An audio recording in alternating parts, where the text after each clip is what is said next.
Semangat pagi. Apa kabar? Semoga semua dalam keadaan sehat, selamat, dan sukses selalu. Jumpa lagi bersama saya Alwahono dalam channel Bisnis dan Manajemen. Kali ini kita akan membahas terkait dengan keselamatan di rumah. Selama ini terkait dengan keselamatan, kita selalu mengenalnya di tempat kerja, yang kita kenal dengan keselamatan kerja. Dan bahkan di tempat kita kerja masing-masing, baik itu dalam organisasi atau maupun dalam perusahaan, selalu tertulis moto safety first. Keselamatan adalah hal yang utama. Pastikan dulu semua dalam keadaan yang aman dan selamat, barulah kita melakukan sebuah aktivitas atau pekerjaan. Namun bagaimanakah di rumah kita masing-masing? Apakah kita sudah menerapkan keselamatan di rumah kita? Apakah kita sudah memastikan bahwa di rumah kita itu benar-benar kondisinya sudah aman, sudah selamat, sudah dapat menjamin atau melindungi keluarga kita dari kecelakaan ataupun bahaya-bahaya risiko lain yang terjadi di rumah kita masing-masing. Sebelum kita menyimak video ini, jangan lupa dukung terus channel Bisnis dan Manajemen dengan cara like, kemudian share, bagikan kepada teman-teman, bagikan kepada seluruh anggota keluarga, kemudian berikan komen dan lakukan subscribe serta bunyikan loncengnya.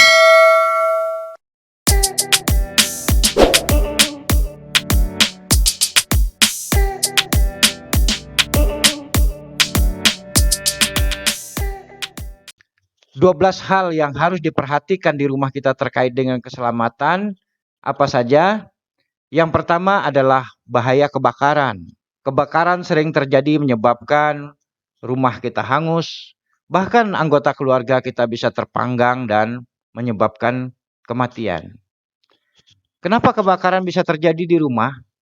Bisa saja kebakaran karena terjadi konsleting listrik, karena kompor gas atau api, atau bahan-bahan yang mudah terbakar yang kita tidak kelola dengan baik di rumah. Kebakaran sebenarnya dapat kita cegah dengan melakukan pencegahan awal, dengan melakukan pengendalian awal, sehingga kebakaran yang menyebabkan kerugian atau cedera tidak terjadi. Yang kedua adalah terkait dengan listrik. Listrik sudah menjadi kebutuhan dasar kita sehari-hari. Semua rumah butuh listrik. Mulai dari kota hingga ke perdesaan dan ke pelosok tanah air. Semua kita membutuhkan listrik. Untuk memasak, untuk pompa air, untuk mencuci, untuk setrika pakaian, untuk semua peralatan-peralatan elektronik termasuk kita melakukan charging handphone kita. Dan kebutuhan akan listrik banyak termasuk juga yang lainnya adalah alat peralatan listrik di rumah. Ya, bahkan sampai meluruskan rambut pun kita perlu listrik di rumah. Namun listrik ini juga ancaman bahaya yang sangat besar buat kita yang dapat menyebabkan kematian. Misalnya karena kabel listrik yang terkelupas, entah karena tikus atau karena apa saja atau karena sudah terlalu lama gitu. Atau pembebanan listrik yang tidak sesuai dengan kabel-kabel listrik. Atau anak-anak yang sedang bermain bisa saja memasukkan barang-barang logam ke dalam saklar listrik sehingga dapat menyebabkan kesetrum, kemudian bisa pingsan dan bahkan bisa sampai meninggal dunia. Nah, untuk itu listrik harus dilakukan pengelolaan di rumah kita dan pastikan semua instalasi listrik, peralatan-peralatan listrik harus kita periksa secara berkala. Kita pastikan semua kabel-kabel listrik, peralatan listrik dalam keadaan yang layak pakai dan tidak terjadi kerusakan. Yang ketiga adalah bahaya-bahaya yang ada di dapur. Dapur tempat kita menyajikan atau menyiapkan makanan untuk kebutuhan kita sehari-hari. Bahkan dapur juga adalah tempat kadang-kadang tempat bercengkrama juga. Memang yang banyak di dapur ya ibu-ibu. Nah, ancaman-ancaman dan risiko di dapur banyak sekali.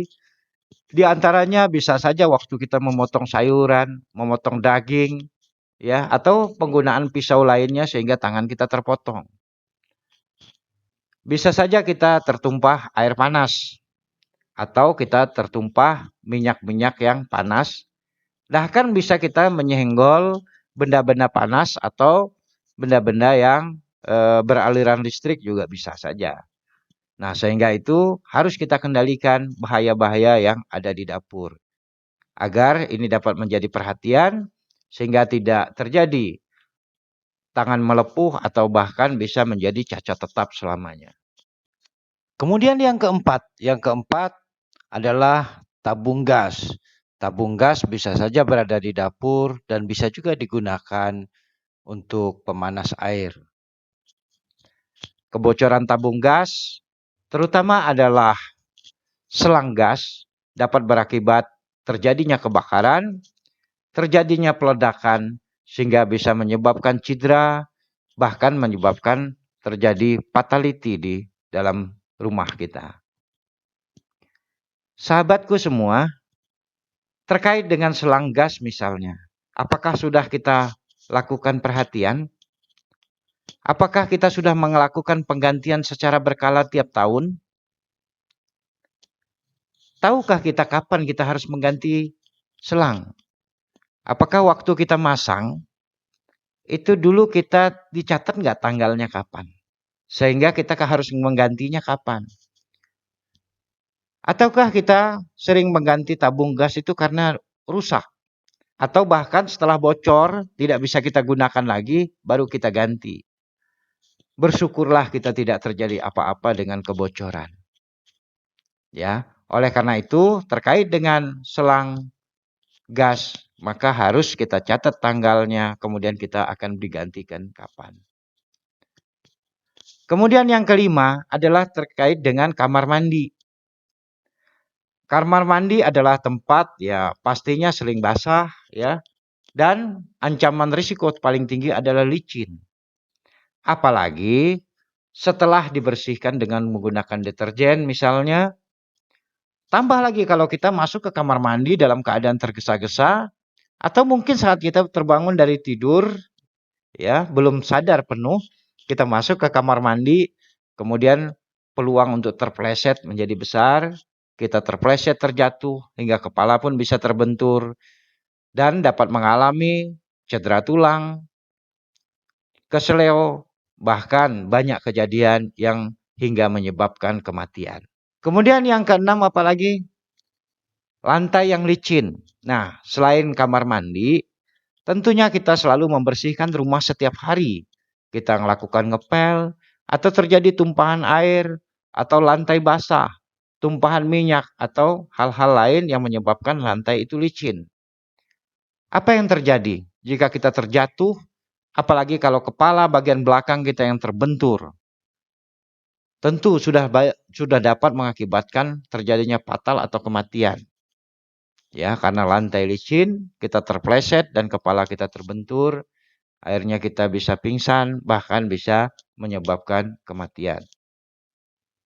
Yang ketujuh adalah di tempat tidur. Sudah berapa banyak korban yang jatuh dari tempat tidur? Apalagi jika di rumah ada anak-anak atau ada bayi, sangat besar potensi untuk bisa terjatuh dari tempat tidur. Terkadang ini tidak menjadi perhatian kita setelah anak-anak jatuh atau kita terjatuh dari tempat tidur. Setelah mengalami cedera, barulah kita sadar bahwa itu perlu kita kendalikan. Bahaya di kamar tidur lainnya bisa saja berupa posisi tidur yang tidak sesuai, yang bisa mengakibatkan cedera. Kemudian yang kedelapan adalah terjatuh, ya, jatuh dari tangga.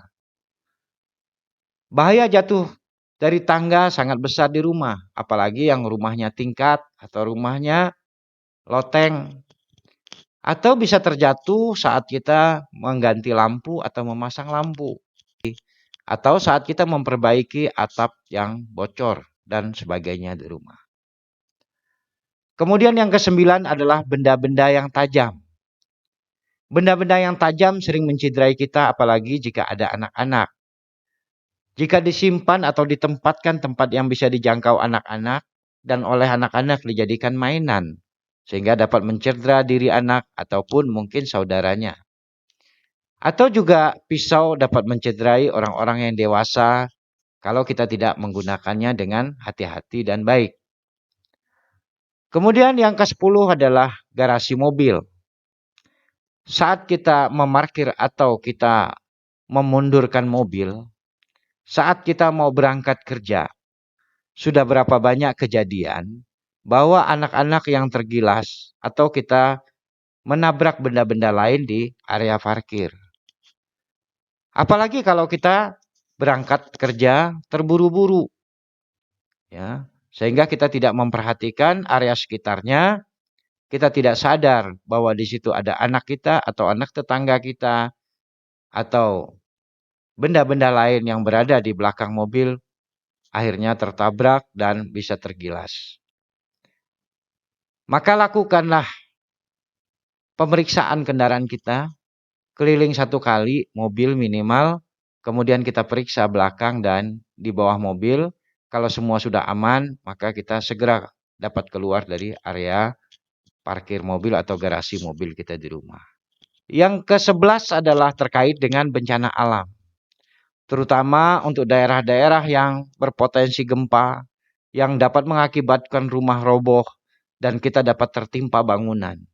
Demikian juga yang rumah-rumah yang berpotensi di tempat yang longsor, ya, kita berada di daerah tebing atau sejenisnya. Nah, ini patut kita menjadi perhatian bagaimana kita cara menyelamatkan diri dalam kondisi-kondisi bencana ini terjadi.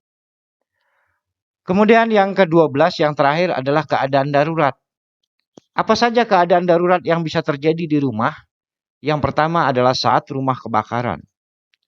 Yang kedua adalah saat terjadinya gempa bumi atau terjadinya longsor. Nah, bagaimana cara kita menyelamatkan diri dalam keadaan darurat? Maka pastikanlah jalur evakuasi ini dalam keadaan yang aman. Yang kedua, terkait dengan kunci rumah, ya, kita sering lupa menyimpan kuncinya di mana. Sehingga apabila terjadi keadaan darurat atau kebakaran atau sejenisnya, kita panik, ya, dan kita tidak bisa menemukan kunci kita di mana, dan akhirnya kita terlambat dan kita dapat terpanggang di dalam rumah. Dan ini bukan hal yang baru, banyak sekali terjadi kasus-kasus yang serupa, bahkan sampai seluruh keluarga terpanggang di dalam rumah karena tidak menemukan jalur keluar dari rumah atau semua pintu dalam keadaan terkunci. Nah, inilah 12 hal yang harus diperhatikan dalam keselamatan di rumah. Nah, ke-12 hal ini saya bikin dalam chat seperti ini biar teman-teman dapat memahami dengan mudah, ya. Kemudian nanti dapat dibagikan kepada teman-teman yang lainnya, ya, ke-12 hal ini, ya. Oke, itu yang dapat saya sampaikan dalam kesempatan ini, ya. Semoga bermanfaat buat bapak-bapak, buat ibu-ibu, ya, teman-teman, adik-adik, kakek dan nenek semuanya yang berada di rumah. Pastikan kita mengelola keselamatan di rumah kita masing-masing sehingga semua kita dalam keadaan yang selamat, sehat. Jangan lupa bagikanlah video ini kepada sahabat-sahabat kita, teman-teman kita, anggota keluarga kita pun dimanapun mereka berada, sehingga mereka dapat memahami perlunya keselamatan di dalam rumah kita masing-masing. Lebih detail nanti terkait dengan masing-masing ke-12 ini, saya dapat jelaskan dalam video-video berikutnya. Semoga bermanfaat. Jangan lupa like, share, komen, dan subscribe channel Bisnis Manajemen ini. Semoga bermanfaat. Semangat pagi.